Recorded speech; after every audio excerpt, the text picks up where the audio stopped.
Boa tarde, Verônica, tudo bem? Tarde, tudo? Você está me ouvindo certinho? Sim, escuto bem. Eu também estou ouvindo você. Bom, gente, a gente vai dar continuidade aqui no nosso circuito de lives, né, que a gente está fazendo durante a pandemia. O grupo de trabalho, Trabalho e Praxis, né, o grupo de pesquisa Trabalho e Praxis, optou por continuar as atividades através dessa forma remota, né, a gente mostrar um pouco o que é o grupo. Hoje a gente está recebendo a Verônica, Verônica Tiengo, ela é assistente social, mestra em política social, onde eu atualmente curso mestrado, pelo programa de pós-graduação em política social da UFS. E você está no doutorado, certo? Certo. Doutorando agora. Eu vou falar rapidamente um pouco do grupo e aí a gente já passa para a fala da Verônica. A temática hoje é a população em situação de rua na pandemia. A Verônica vai falar por cerca de 40 minutos. E aí depois a gente vai anotar as perguntas que forem feitas aí, a galera pode fazer pergunta no chat. E o último bloco a gente vai deixar para respostas e perguntas, o debate geral sobre esse tema.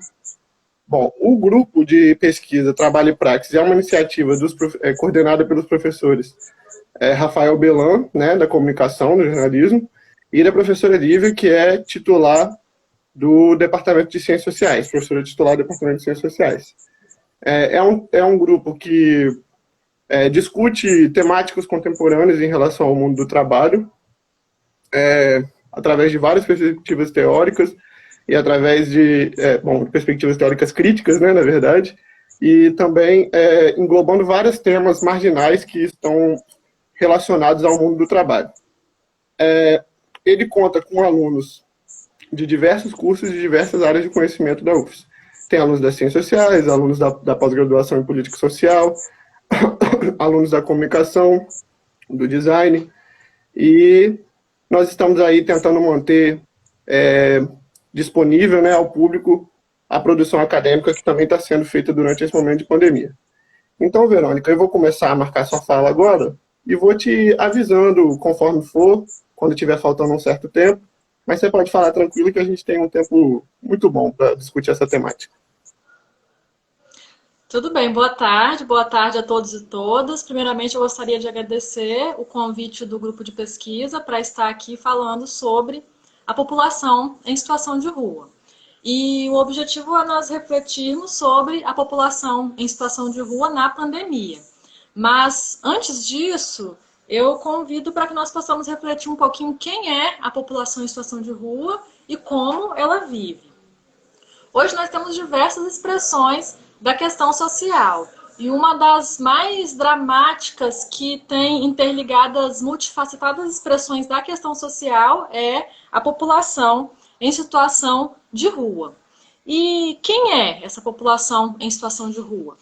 O perfil, as pesquisas que tratam sobre perfil revelam que são, a maioria, homens em idade economicamente ativa, com baixo nível instrucional e com relação ao processo de ruralização, estão presentes os desentendimentos familiares, o desemprego e a pobreza antes da situação de rua. Um outro ponto é a utilização de álcool e drogas, que também pode ocorrer depois da situação de rua por conta de toda a situação como uma forma de esquecer os problemas que eles vivem. E será que existem pessoas vivendo nas ruas somente nos países dependentes, periféricos, ou nós temos população em situação de rua também nos países centrais? Os dados da OCDE nos ajudam a responder a essa pergunta. Nós temos que lá na Austrália, em 2016, eram 116.427 pessoas em situação de rua. No Canadá, em 2016, 129.127 pessoas. Na França, em 2012, 141.500 pessoas. Na Alemanha, em 2018, 337 mil pessoas. Na Suécia, em 2017, 33.250 pessoas. E nos Estados Unidos, em 2018, 552.830 pessoas. Então, está presente também nos países centrais, não somente nos países dependentes. E nós entendemos a população em situação de rua como integrante da superpopulação relativa, aquele grupo caracterizado por Marx dos que estão parcial ou inteiramente desocupados, compõem a classe trabalhadora. E com relação ao crescimento, nos momentos de crise do capital, vai diminuir o exército ativo, aumentar a superpopulação relativa e, por consequência, aumentar também o número de pessoas vivendo nas ruas, já que nós estamos considerando a população em situação de rua como integrante da superpopulação relativa. E no Brasil, nós tivemos a pesquisa de 2008, que revelou 31.922 pessoas em situação de rua. Em 2015, nós tivemos um levantamento do IPEA, que revelou 101.854 pessoas em situação de rua. E esse ano, em março, outro levantamento do IPEA trouxe 221.869 pessoas. E esse dado revela um crescimento imenso nesses 5 anos, de 2015 para 2020, de mais de 120.042 pessoas a mais nesse período de 2015 para 2020, que revela aí ainda mais a necessidade e a importância de estudar esse tema e buscar propostas de como lidar com a população em situação de rua.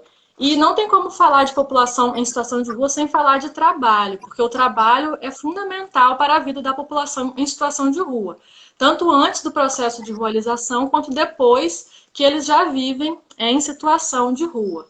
E a Maria Antonieta da Costa Vieira, no livro População de Rua Brasil e Canadá, ela diz assim: viver na rua é viver da rua. Se durante a noite a rua é um espaço de abrigo, de dormida, durante o dia ela é fonte de sobrevivência. É fonte de trabalhos como a catação de papel, pequenos serviços de carregamento de caminhão, guarda e lavagem de carros. Ela cria, enfim, oportunidades de sobrevivência. E nós concordamos integralmente com essa fala de que viver na rua é viver da rua, exatamente pelos trabalhos informais desenvolvidos pela população em situação de rua, quando ela está ali. A principal estratégia de sobrevivência da população em situação de rua é o trabalho informal. E eu trouxe aqui alguns dados que revelam isso, como, por exemplo, na pesquisa de 2017 de Bogotá, na Colômbia, que revelou 59,9% da população em situação de rua sobrevivendo principalmente pelo trabalho, tanto o trabalho como principal fonte de sobrevivência. Em Córdoba, na Argentina, de 2018, a pesquisa revelou 62,4%. Em Montevidéu, a pesquisa mais recente, de 2019, revelou 94%. Esse foi o dado mais expressivo. Lá em Montevidéu, no Uruguai, 94% da população em situação de rua sobrevivendo pelo trabalho informal. No Chile, a pesquisa nacional de 2012 indicou 68,3%. E a pesquisa nacional brasileira de 2008, 70,9% da população em situação de rua trabalha. E essa mesma pesquisa do Brasil indicou que somente 15,7% sobrevive principalmente pela mendicância. E no Chile, esse número é de 5,8% das mulheres e 3,5% dos homens. E em Bogotá, 19,5%. Então, é a minoria que sobrevive pela mendicância. E será que a população em situação de rua escolheu viver nas ruas? Será que foram as suas próprias ações que os levaram a viver nessa situação? Vou trazer a fala de um entrevistado da minha pesquisa. Eu fiz essa entrevista em janeiro. E o nome que ele escolheu para ser chamado é Jorge. E ele diz assim: você não fala, eu vou para a rua. Quando você não tem para onde ir, você já se vê naquela situação. E quando eu menos percebia, eu me via na rua. Mas só que não era fixo, era temporário. Tinha as panhas, ia para a lavoura, me alojava lá, ganhava um dinheiro, fazia lindos planos. Agora eu começo a minha vida. Vou para a cidade arrumar um bom emprego, vou trabalhar de ajudante, vou ter uma bela vida. E aqueles sonhos que são frustrados quando acaba o seu dinheiro, eu não tenho emprego. E aqui nós vemos essa questão do trabalho antes da situação de rua, a questão de que não é uma escolha, conforme ele fala, e de que é algo gradual, possui esse caráter gradual, um processo de rualização. Em outro ponto da entrevista, ele conta quais são as principais estratégias de sobrevivência utilizadas por ele em situação de rua. E ele fala que as duas principais são exatamente a catação de materiais recicláveis e lavar e vigiar carros. E essas duas, juntamente com a venda ambulante, estão entre as principais atividades utilizadas pela população em situação de rua para sobreviver em todos aqueles locais das pesquisas que eu citei anteriormente, em Bogotá, em Córdoba, em Montevidéu, no Chile e também no Brasil, tendo então essas principais atividades, esses principais trabalhos informais de sobrevivência, a catação de materiais recicláveis, lavar e vigiar carros e também a venda ambulante. Então, nós temos que a população em situação de rua é composta em sua maioria por homens em idade economicamente ativa, estão presentes ali a pobreza, os desentendimentos familiares e o desemprego, muito presentes na vida deles, e eles sobrevivem pelo trabalho informal, já em situação de rua. E agora, o objetivo principal, que é discutir os impactos na pandemia. Quais são, então, esses impactos que a população em situação de rua sofreu no período da pandemia? Bom, a orientação dos líderes é: fiquem em casa, lavem as mãos, quando sair, utilize o álcool em gel, mantenham o distanciamento social. Mas em que casa essa população vai ficar? Em qual pia vai lavar as mãos? Onde vai tomar banho? Não tem acesso a esse tipo de coisas, o que tornou ainda mais bárbaro essa expressão da questão social, que é viver nas ruas. E lá no É o País, do dia 20 de março, nós tivemos uma fala de um homem em situação de rua, o José, de 49 anos, que fala assim: falam que a gente tem que lavar as mãos, mas vamos lavar onde? A gente não tem água. Já passei por muita coisa nessa vida e estou aqui trabalhando debaixo de chuva e sol. Eu trabalho com reciclagem. As empresas, lojas, tudo fechando. Diminuiu o lixo. Agora é mais difícil encher o carrinho. E uma outra pessoa nessa mesma reportagem, o Robson, fala assim: lava as mãos nas poças d'água quando chove. E essa foi uma das questões, um dos impactos com relação à população em situação de rua. Se eles vivem principalmente pelo trabalho, esse trabalho foi muito afetado nesse período da pandemia. Sofreu diversos impactos com relação à renda, trabalhos que eles não puderam mais fazer ou tiveram a renda muito diminuída por conta da diminuição da circulação de carros e pessoas. E nós fizemos um levantamento na Gazeta, no Estadão e no Globo Rio para buscar exatamente os impactos da pandemia para a população em situação de rua. E nós encontramos 60 reportagens que tratavam sobre isso. Dessas 60, 10 na Gazeta, 28 no Estadão e 22 no Globo Rio. E eu separei por alguns temas aqui. Nós tivemos 4 reportagens que tratavam sobre saúde, infecção e morte, 8 que falavam sobre abrigos emergenciais, 3 que tratavam sobre o crescimento do número de pessoas em situação de rua, 1 que falava sobre a mudança de perfil da população em situação de rua, 4 sobre a dificuldade de sobrevivência, 3 como eles são mais afetados pela pandemia e também sobre a desigualdade, 4 reportagens com denúncias sobre a situação de abrigos e também sobre a ausência de vagas. 17 reportagens sobre solidariedade e 13 sobre atendimentos. Nessas estavam as respostas do Estado, com a instalação de tendas, pias, banheiros em ônibus, para que eles pudessem fazer a higiene, emissão de documentos, distribuição de alimentos, ampliação da abordagem e atendimentos de saúde. E 2 reportagens sobre acolhimento compulsório e uma sobre discriminação. Então, com esse panorama geral aqui, nós temos que o principal, o mais falado, foi exatamente as respostas do Estado, quando nós somamos esses atendimentos com o número de reportagens que tratavam sobre os abrigos, porque foram 13 atendimentos, instalação de tendas, pias, banheiros, que eu já falei, e 8 com relação a esses abrigos emergenciais criados. Esse, então, foi o maior número de reportagens sobre esse assunto encontrado. E, em segundo lugar, a questão da solidariedade. E nessa estavam presentes sobre doações à população em situação de rua feita por estudantes, por igrejas e também por famosos.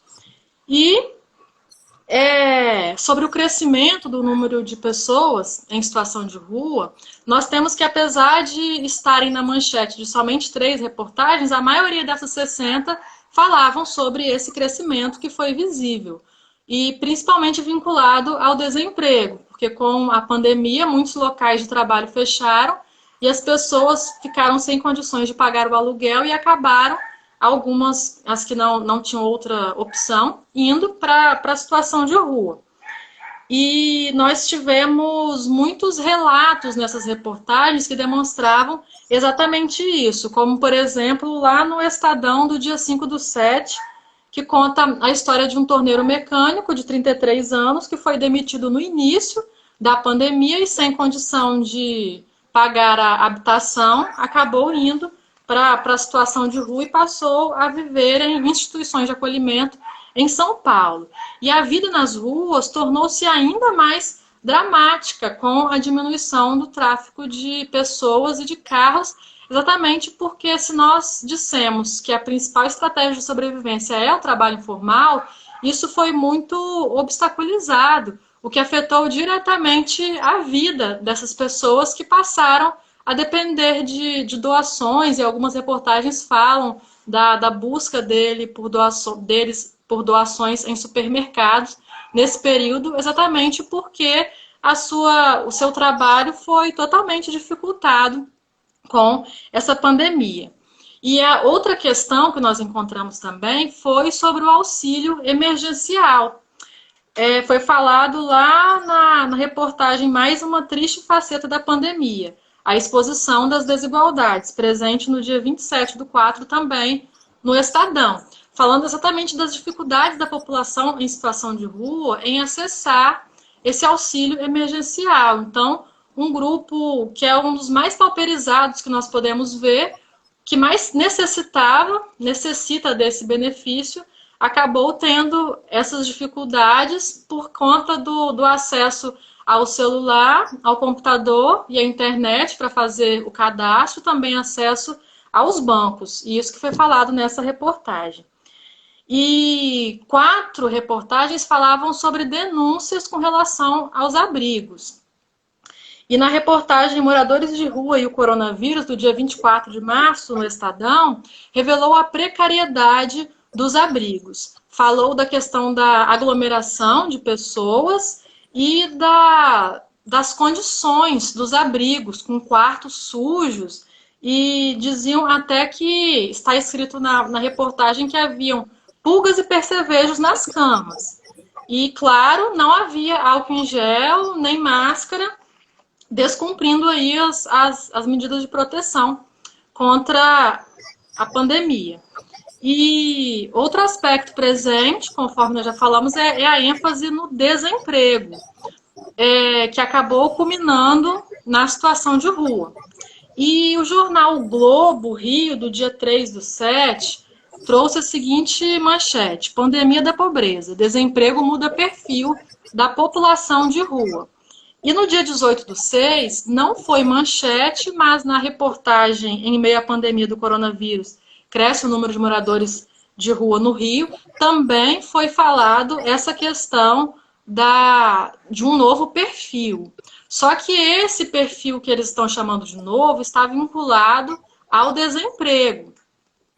E, primeiro, um ponto que eu gostaria de destacar é com relação exatamente à superpopulação relativa que eu já falei. Se nós vemos a população em situação de rua enquanto superpopulação relativa, nos momentos de crise do capital, esse grupo vai crescer e, por consequência, o número de pessoas em situação de rua também. E com relação ao desemprego, nós já temos a presença do desemprego nas pesquisas sobre população em situação de rua já desde a década de 90. Então, nós não poderíamos falar de um novo perfil por causa disso, por causa da questão do desemprego. Outra questão são as trajetórias presentes nessas próprias reportagens, que são trajetórias comuns à bibliografia sobre população em situação de rua já há muito tempo. Fala, por exemplo, de José, que antes de viver em situação de rua, estava inserido no trabalho informal. E traz um dos pontos presentes na vida da população em situação de rua, que antes do processo de rualização, ele já estaria inserido num trabalho precário e com remuneração baixa. Normalmente vincula-se ao seu nível instrucional, que é baixo, e acaba vinculando essa questão do salário baixo. E também de Marcelo Barbosa, de 53 anos, que alugava um cômodo numa favela e ele trabalhava com venda ambulante. Antes da pandemia, com a pandemia, ele não teve mais condições de pagar por esse cômodo e acabou indo para a situação de rua. E esse é um outro ponto, a questão da precariedade habitacional anterior à situação de rua, que também está presente nas pesquisas sobre população em situação de rua, indicando, portanto, que não se trataria de um novo perfil, pelo menos não por causa disso. E outra história que reforça é de Danilo, de 33 anos, que morava no interior de São Paulo, migrou para a região central com o objetivo de trabalhar numa empresa de vendas, mas com a pandemia a empresa fechou e ele ficou sem ter outra opção e também foi viver em situação de rua, com a presença da migração, que também é um dos elementos com relação ao estudo da população em situação de rua. Então, nós entendemos que, a princípio, não poderíamos falar de um novo perfil, pelo menos não por causa desses elementos presentes nas reportagens. O que nós entendemos e concordamos é que houve sim um aumento do número de pessoas em situação de rua nesse período da pandemia. Pessoas que antes tinham ali algum local para morar e com a pandemia acabaram vivendo também em situação de rua.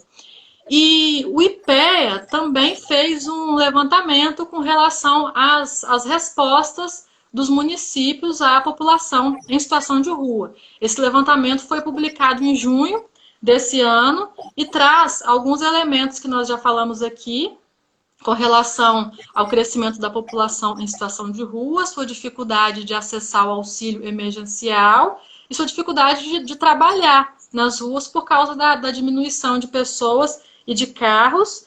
E eles trazem também um ponto importante com relação ao auxílio emergencial, além do que já foi falado, a questão dos documentos, o que acabou dificultando também a vida da população em situação de rua, porque muitos deles perderam os documentos, seja em chuva, seja sendo roubados, enfim, muitos deles perderam os documentos e isso acabou atrapalhando um pouco também essa questão do acesso ao auxílio emergencial. E a Defensoria Pública da União publicou em março de 2020, março desse ano, algumas orientações para lidar com a população em situação de rua. Dentre elas estava a disponibilização de álcool em gel e de máscaras para a população em situação de rua, a disponibilização e o uso dos espaços públicos educacionais e ginásios para acolher a população em situação de rua. E o último ponto que eu destaco da DPU é, a pretexto de realizar a prevenção da Covid, que não seja realizada uma política indiscriminada de internação compulsória de pessoas em situação de rua. Sobre isso, nós já podemos ver que houve um descumprimento com relação àquelas 4 reportagens que eu já falei, que tratavam exatamente desse descumprimento, com a ausência de vagas, a ausência de equipamentos de proteção, de álcool em gel e de máscaras, e também a aglomeração de pessoas e os locais em que eles dormiam sujos com pulgas e percevejos. E, além disso, nós encontramos duas reportagens que iam contra esse último ponto que eu destaquei da internação compulsória. A Prefeitura do Rio tentou, na justiça, essa internação compulsória, indo totalmente contra a orientação da DPU.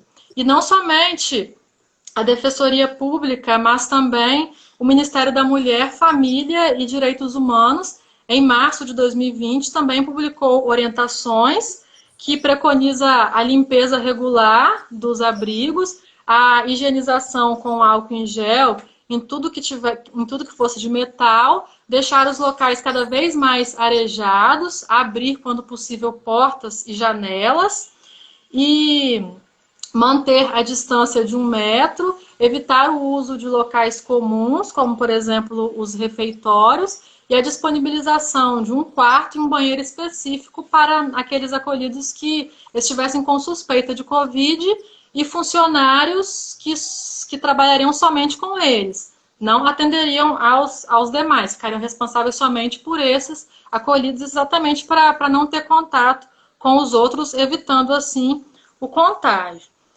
E voltando para o levantamento do IPEA, eu vou destacar aqui os principais pontos desse levantamento, dessas ações da Prefeitura. E foi a inauguração de novos espaços de acolhimento, a criação de abrigos emergenciais, abrigos especiais para pessoas em situação de rua acometidas com Covid, ampliação da concessão do auxílio moradia.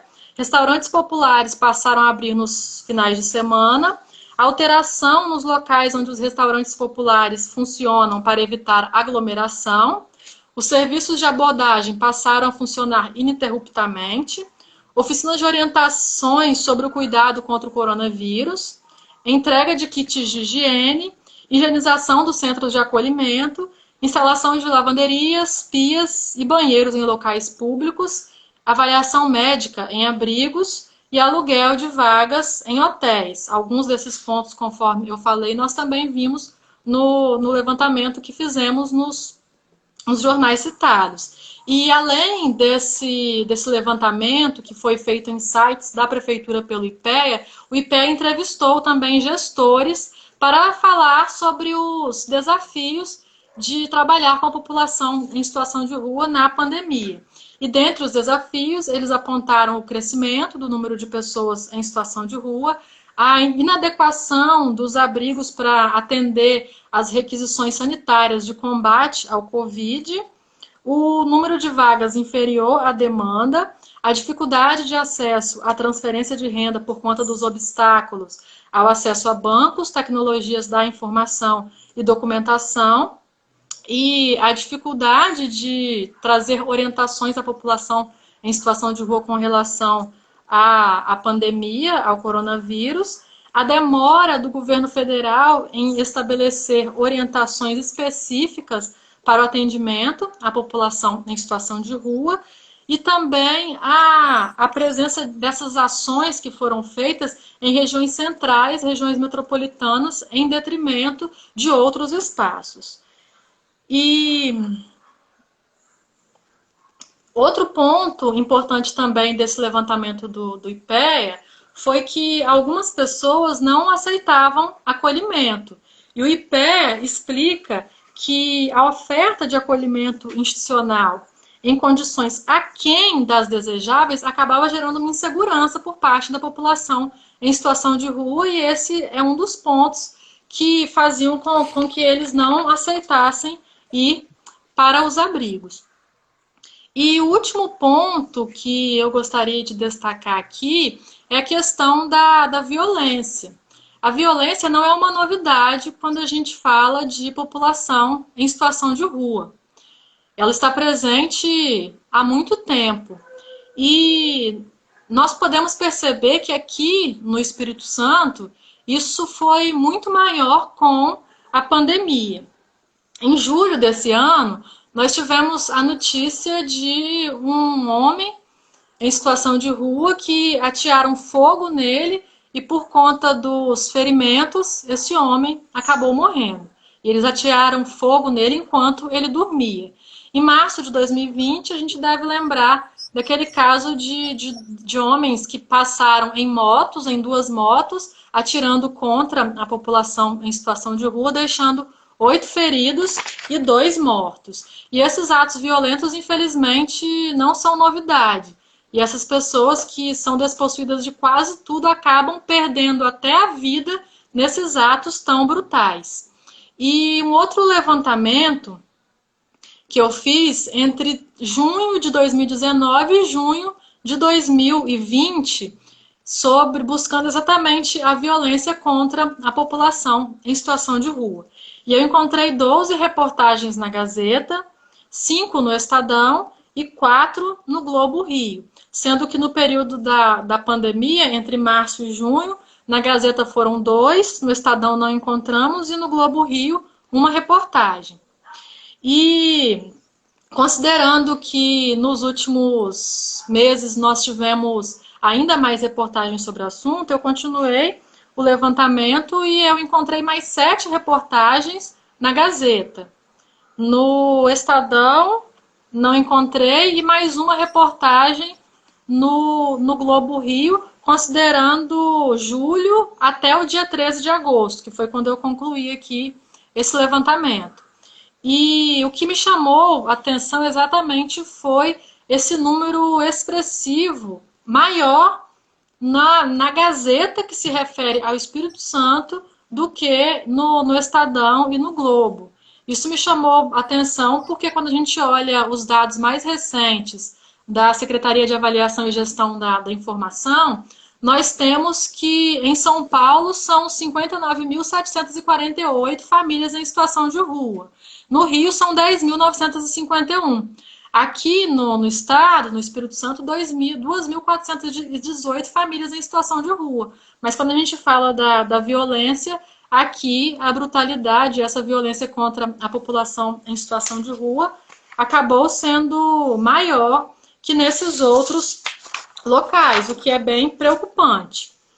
E, encaminhando para as considerações finais, relembrando alguns pontos já falados aqui, essa expressão da questão social, ela é uma das mais complexas que nós podemos ver, visto que é composta por multifacetadas expressões da questão social. Uma série de fatores contribui com o processo de rualização. Dentre eles, nós destacamos a pobreza, o desemprego e os desentendimentos familiares, que podem estar interligados, normalmente eles estão interligados, e ainda que a pandemia possa ter contribuído para que mais pessoas passassem a viver em situação de rua, infelizmente, com o fim da pandemia, nós não vamos ter o fim dessa expressão da questão social, população em situação de rua.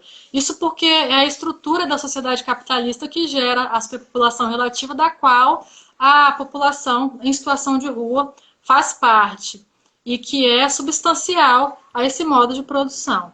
E nós vimos que dentre os impactos para os que vivem em situação de rua, foi a questão que afetou a sua principal estratégia de sobrevivência, que é o trabalho informal, dificultou a realização dos trabalhos informais desenvolvidos nas ruas, e a sua condição já desumana de vida antes da situação de rua tornou-se ainda mais difícil. Sobre o acesso à transferência de renda, eles tiveram dificuldade, conforme já foi falado, por conta exatamente da dificuldade de acesso a celular, a computador, acesso à internet, banco e documentos.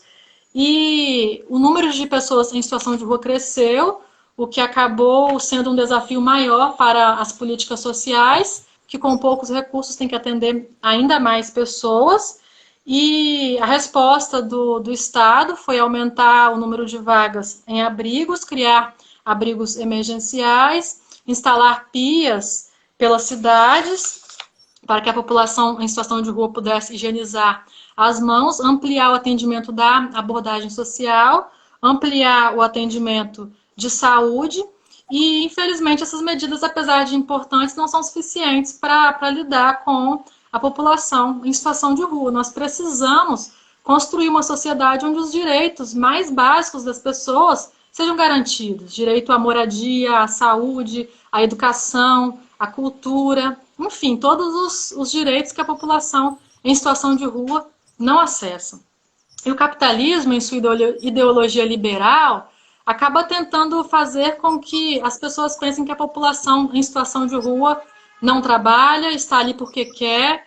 E com esses relatos que eu trouxe, eu tentei demonstrar que não é assim. Ela não está ali porque ela quer. E a população em situação de rua é trabalhadora. Gostaria de reafirmar isso. A população em situação de rua trabalha, conforme os dados destacados aqui. E ao invés de um novo perfil, temos a ênfase na questão de que são trabalhadores desempregados. E a pandemia mostrou também a necessidade de um Estado forte para responder às necessidades sociais. E nós temos também a necessidade de ouvir também o que a população em situação de rua deseja, o que ela precisa, fazer pesquisas periódicas, ter a avaliação dos serviços que são feitos e ouvir também o movimento nacional da população em situação de rua. E para encerrar, eu vou trazer aqui outra fala do Jorge, que foi aquele entrevistado da minha pesquisa. E ele diz assim: ninguém está na rua porque quer. Muitos já se conformaram com essa situação, mas ninguém está ali porque quer, não. Infelizmente, a gente vê as pessoas como vítimas de um Estado opressor, que eles têm o porém, é capitalista. E onde as pessoas vão perdendo seus espaços, elas vão ganhando novos espaços, aonde não é o lugar delas. E eu completo aqui que o lugar de ninguém é morar na rua. Com isso, eu encerro e novamente agradeço o convite do grupo. Obrigada. A gente que agradece, Verônica, muito concisa a sua apresentação, uma temática muito importante. A gente vê que essa é uma temática que sempre esteve presente, mas é uma invisibilização tão grande que precisou de uma pandemia para que isso ressurgisse, né? De alguma forma, essas discussões fossem colocadas. E mesmo nesse período a gente vê, por exemplo, aquele vídeo da Bia Dória, né? Que viralizou, falando que os moradores gostam, né? Que a população de rua gosta de morar na rua. A gente vê o caso de um grupo evangélico que se fingiu ser policiais, né, para internar compulsoriamente moradores de rua.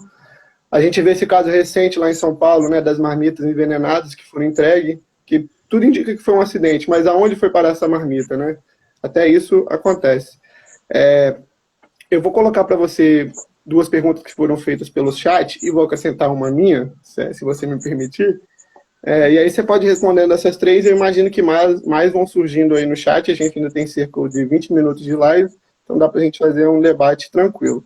A primeira pergunta é da professora Lívia, ela pergunta assim: Verônica, você pode falar um pouco sobre abrigos, mesmo fora da pandemia? As pessoas condenam o fato de eles se recusarem a ir aos abrigos. Há essa recusa? Por quê? Aí depois ela complementa. Você também poderia falar das diferentes dificuldades de homens e mulheres nas ruas? E aí, no fim, ela faz mais uma pergunta que é: os que adoeceram, né, durante a pandemia, conseguiram atendimento?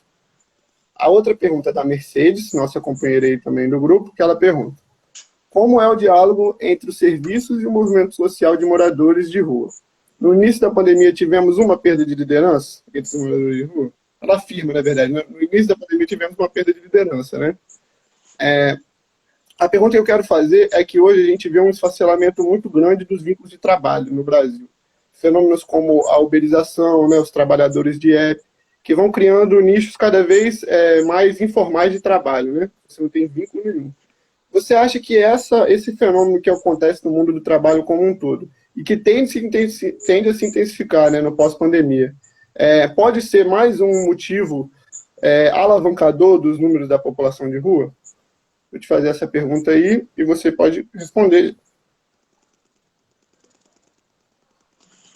Com relação à recusa aos abrigos, mesmo antes da pandemia, nós temos, por exemplo, que a população em situação de rua, ela possui necessidades específicas e nem sempre as instituições de acolhimento, elas acabam respondendo bem a essas necessidades. E esse pode ser um dos motivos que contribuem para que eles não aceitem acolhimento. Nós temos, por exemplo, as regras nos abrigos, os horários de entrada e de saída, e que muitas vezes pode atrapalhar o próprio trabalho desenvolvido por eles nas ruas, ou mesmo a busca por trabalhos, que pode acontecer. Outra questão que foi citada na pesquisa nacional brasileira com relação a isso eles falam a falta de liberdade, o excesso de regras dentro dos abrigos. E a gente precisa pensar também na estrutura desses abrigos. Por exemplo, a tipificação nacional de 2014, ela orienta que cada abrigo não atendesse mais do que 50 pessoas. E que cada quarto não tivesse mais do que 4 pessoas. E será que essas regras são realmente cumpridas? Depende, a gente teria que analisar bem para responder isso. Mas eu penso que se fosse realmente cumprido, nós nem teríamos vivido tantos problemas assim com relação ao distanciamento na pandemia. Se eles conseguiram acesso com relação às suas necessidades de saúde, aí eu não sei responder mesmo, porque com relação a esses levantamentos que eu fiz, foi só questão de essas questões que eu trouxe mesmo. Então, eu não sei dizer se eles conseguiram acesso. O que nós temos foi que foram criados abrigos exatamente para atendê-los. Mas teve essa questão de que muitos não se sentiam seguros para aceitar o acolhimento e acabavam recusando. Sobre a questão de homens e mulheres nas ruas, nós temos aí a maioria homens, e os pesquisadores, eles explicam que isso se dá exatamente pela questão da ideologia neoliberal, que afirma que é o homem que deve sair e buscar emprego e a mulher deve ficar dentro de casa. Claro que não concordamos com essa visão, mas esse é um dos elementos. As pesquisas indicam que para as mulheres é mais fácil conseguir outras opções e que não a rua. E tem aí, claro, muitos problemas ainda piores do que os homens. Uma delas é a questão da insegurança e a necessidade de procurar um companheiro, não somente por causas afetivas, mas como uma forma de proteção. E temos também a presença da violência. E nas pesquisas, eles acabam falando de questões como, por exemplo, que esse companheiro, em alguns casos, ao mesmo tempo que ele protege do assédio dos demais, ele pode ser também um algoz, pode praticar violência contra aquela mulher. E são necessidades diferentes, porque tem essa questão também. E com relação à uberização, se esses novos fenômenos do mundo do trabalho acabam alavancando o número da população em situação de rua. Eu penso que essa nova situação do mundo do trabalho, com todas essas novas questões, uberização e outras, acabam por contribuir com um adoecimento das pessoas, e acredito que sim, pode contribuir sim com o aumento desse número de pessoas em situação de rua, assim como as crises do capital, e vai se tornando cada vez mais difícil. Acredito que sim, alavancaria sim. Beleza. A Lívia mandou mais uma pergunta aqui, que ela vai inclusive de encontro com a pergunta da Mercedes, né? Que é a seguinte pergunta: como se dá a organização política da população em situação de rua? Imagino que seja difícil, porque deve haver bastante circulação espacial, né? Provavelmente entre os residentes da rua, né? Essa é a pergunta, professor.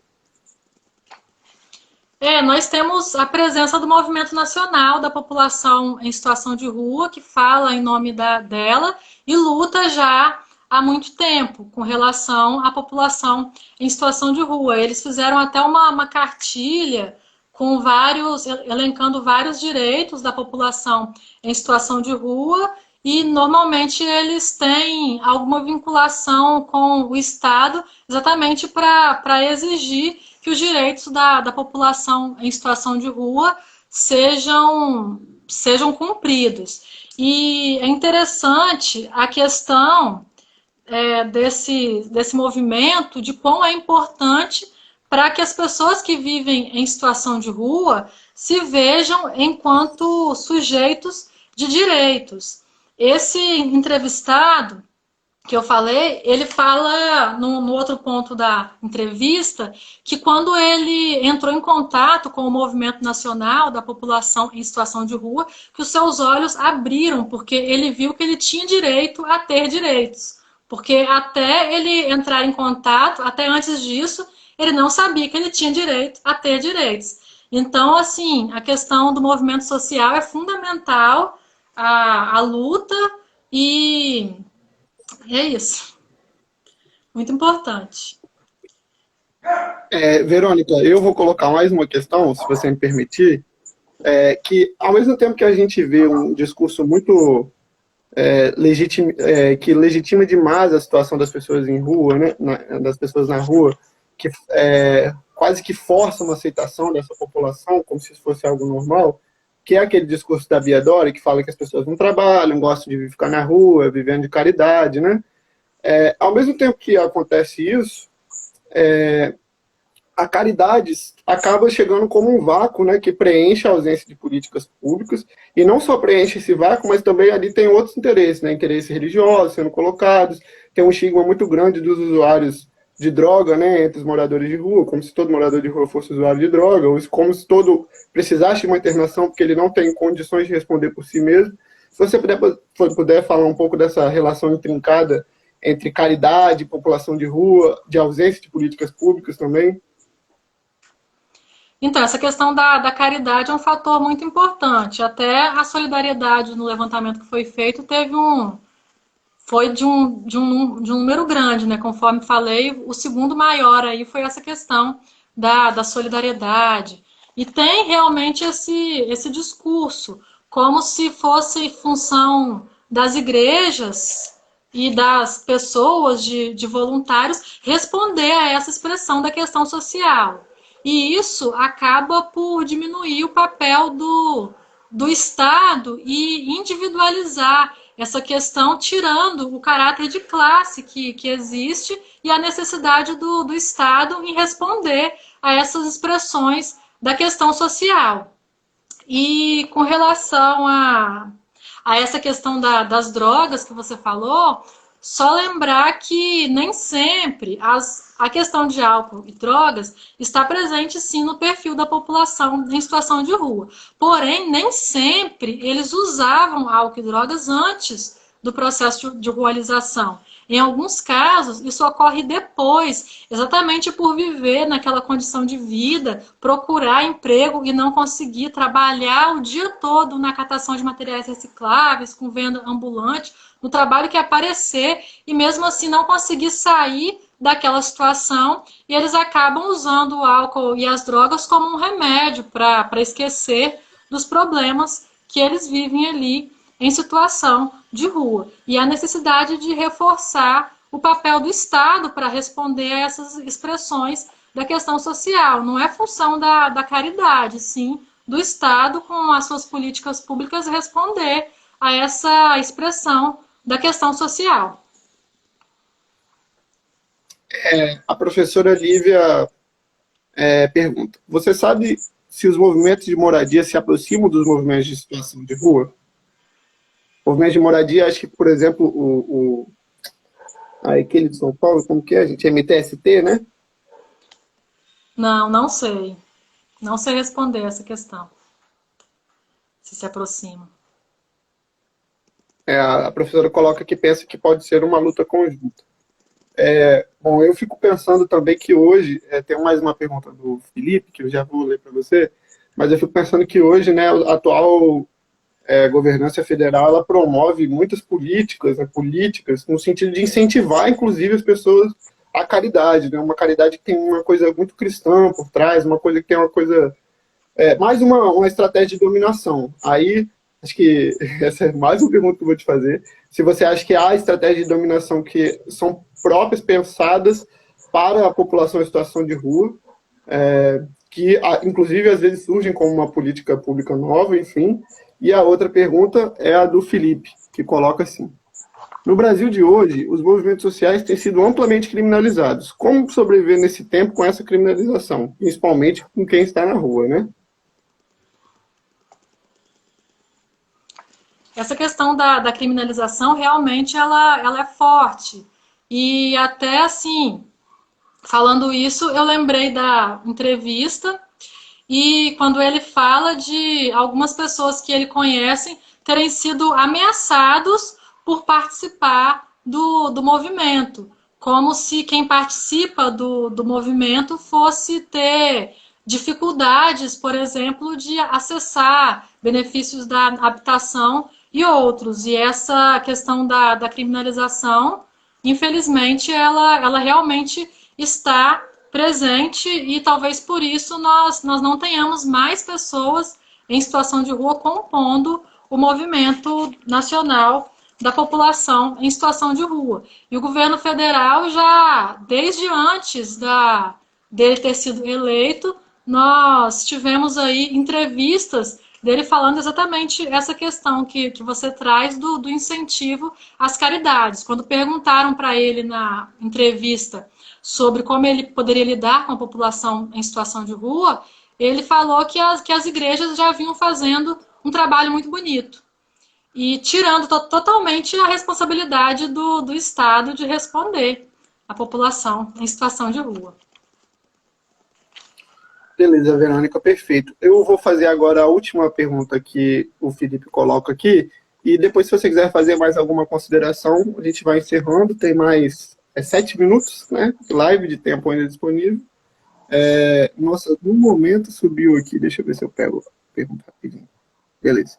Pergunta do Felipe ainda sobre a pergunta anterior que ele fez, né? Ele coloca: como combater esta criminalização no âmbito das ideias e permitir fluir as políticas públicas sem o antagonismo da sociedade conservadora? Pergunta difícil.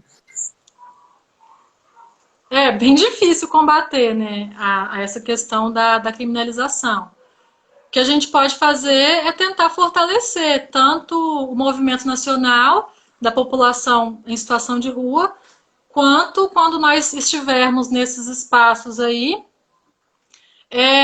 atuar de forma a nos orientar por uma visão que visa um pouco mais de totalidade, vendo um pouco além do que uma visão única e que não olha os fatos como, por exemplo, essa naturalização da vida nas ruas, porque é algo tão bárbaro que não pode ser naturalizado. Ninguém é da rua e ninguém deve morar nessa situação. E nós precisamos lutar. O que podemos fazer é lutar em prol de uma sociedade onde não precisem pessoas viver nas ruas. Beleza, Verônica. Bom, com isso eu acho que a gente vai caminhando para o fim. Eu, pessoalmente, gostei muito da temática. Acho que essa é uma temática muito relevante. E é uma temática que, eu volto a repetir, ela é tão ela é tão tornada invisível que até no âmbito acadêmico, né, essas questões acabam sendo passadas, acabam sendo atropeladas, ou então secundarizadas, né? Acho muito interessante você trazer não a população de rua como uma expressão da questão social única, mas uma expressão da questão social formada por expressões da questão social, né? A gente não pode ter a ideia de que é uma culpa individual ou uma escolha pessoal.